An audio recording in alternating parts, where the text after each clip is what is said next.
Hello everyone, and welcome to the third video in the Embry-Riddle Digital Studio Adobe Illustrator tutorial. Today we're going to be going over the text tool, the text on a path tool, and some basic effects you can add to your text. So to start, if you see, we have our logo we designed here in the last video, and I'm going to want to add some text to the bottom down here and kind of in the middle of this swoosh. So we'll start with the one on the bottom. I'll go up here and select my text tool, or type T on my keyboard, and I'll just click down here at the bottom. As you can see, Adobe will give you some default text, and you can just type in what you want. So from here, I can double click and highlight my text, and in my Properties tab, you can see I have my fill. That'll change the color of my text, and stroke will give my text an outline. I don't really recommend using stroke because just the way it works with the text, it's kind of odd. So if you want to change your text color, I recommend to just use the fill. In the Character tab of Properties, you'll be able to change what font you use. You can select any number of the Adobe fonts you want. Then underneath that is where you'll be able to do your bold and italicize and stuff like that. Some fonts, as you can see here, will only let you bold or italicize. Some will let you do both. These two uppercase T's, that's going to be your font size. And then the rest of these aren't super important. This VA in the gray box changes how far apart the letters are.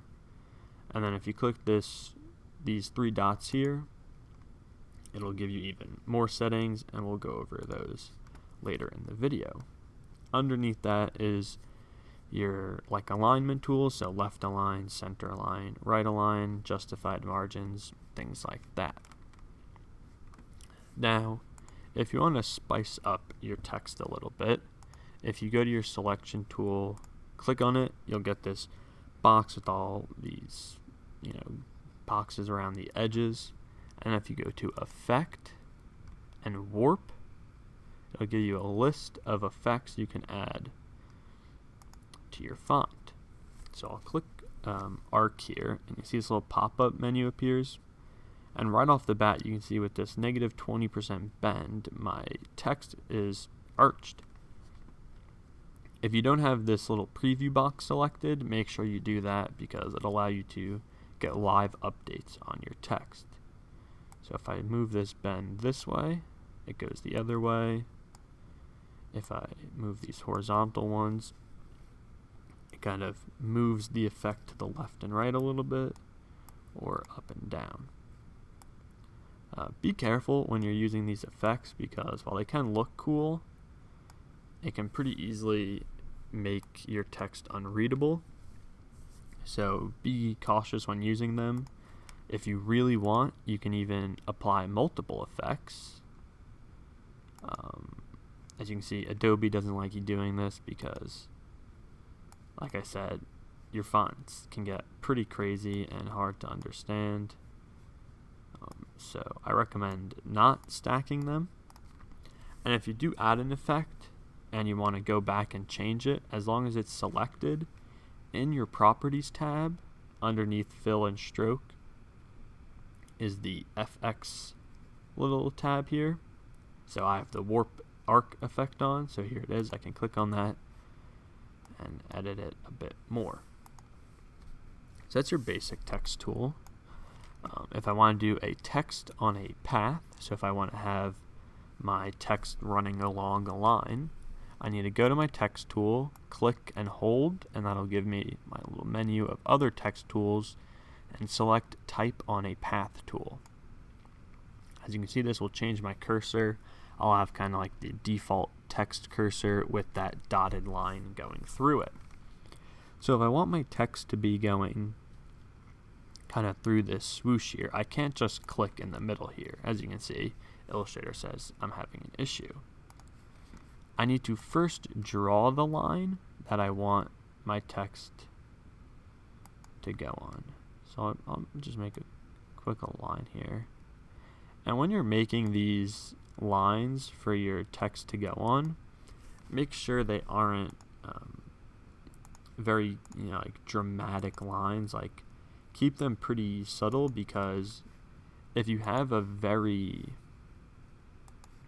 dynamic line with a lot of curves, your text isn't going to be very easy to read because it's going to be conforming to that shape you drew.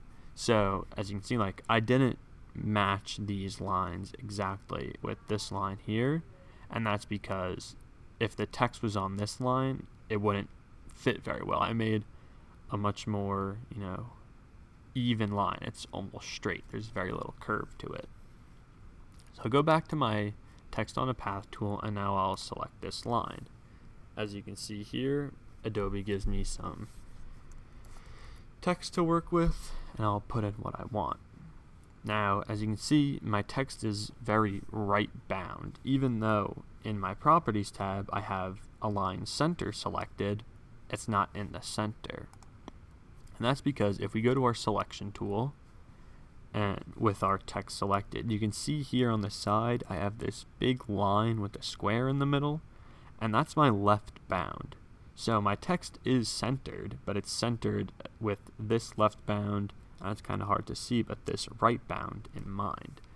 So if I want my text to be centered along my line, I need to move this left bound to the edge of the line. To do that, I'm going to hover my mouse over this line with the square in it, and as you can see, underneath my cursor I have a little icon that looks like a line with an arrow coming off of it. Once I see that, I'm going to click, hold, and drag this line all the way to the edge of my line.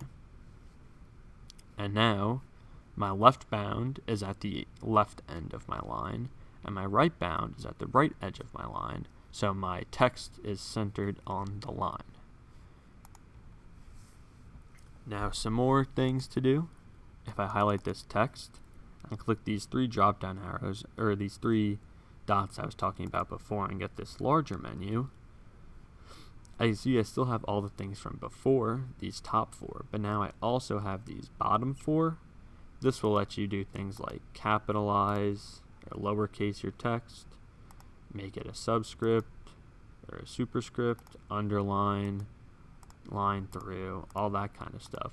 But the important tool in my mind, especially when you're writing on a line, is going to be this one in the bottom left. Set the baseline shift. What this is going to do is it's going to keep your text on the line, but either adjust it to be above or below that line you drew on. So if you can see here, I have it set to -10. And if you can see, the path I drew is kind of through my text. If I were to set that to 0, my text sits perfectly on the line. But if I select off, you can see that it's not really centered between these two lines I have drawn here. So to adjust where it's placed, I can shift it down and center it between those two lines. And again, with the text on a path tool, I can still select this text and add effects to it the same way with the warp. Also, sometimes you'll do the text on a path tool, but you'll want the line to stay there. So if you can see, after I typed here, my line went away. If you use your direct select tool, so not the selection tool, but the direct selection tool, and if you hover over where that line should be, as you can see, there it is, and click with your direct select tool again, you can change the stroke and bring back your line. In our case, we're not going to want that because now there's a line through our text, so I'll just Command Z to get rid of it, and it's gone. So, thank you guys for watching. This was the text tutorial in Adobe Illustrator. Thank you for watching.